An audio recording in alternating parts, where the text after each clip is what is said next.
sesama anggota kabinet, sesama pemerintah, nggak bisa kalau menurut saya baku tikam terus-menerus di depan umum. Karena itu akan melemahkan pemerintah.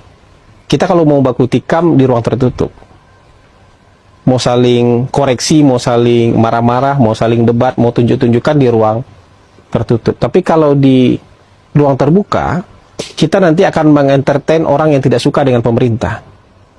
Kemudian mengatakan, wah ini bagus nih, mengentertain orang yang tidak suka dengan pemerintah. Mungkin kita nggak dapat cercaan, makian dari pendukung pemerintah karena mereka menahan diri. Jadi kesannya kita mendapatkan dukungan dari semua orang. Tapi lama-lama, kalau ini diteruskan, itu bisa membuat pemerintah kelihatan lemah. Pemerintah kelihatan nggak solid. Pemerintah kelihatan gampang untuk dipecah belah. Gampang untuk diadu domba. Ini bahaya nih persepsi ini kalau dikembangin lama-lama. Misalnya menteri berantem sama gubernur. Itu mungkin hari ini kita melihatnya jadi hiburan. Nggak apa-apa sementara. Karena waktunya masih sebentar.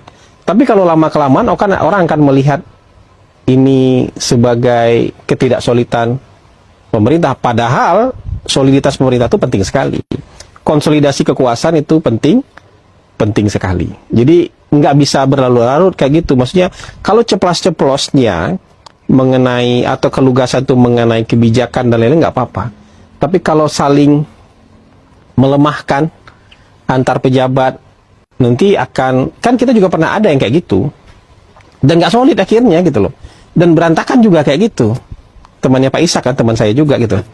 Dulu saya dukung kayak gitu, tapi kita lama-lama merasa bahwa ya pemerintah nggak bisa jalan nanti karena ada resistensi.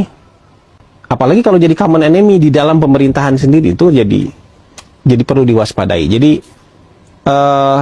saya ngerasa beliau harusnya nanti sadar dan kemudian menahan diri untuk kemudian tidak saling silang sengketa dengan sesama pemerintah di ruang publik. Kalau mau silang sengketa kita di dalam aja.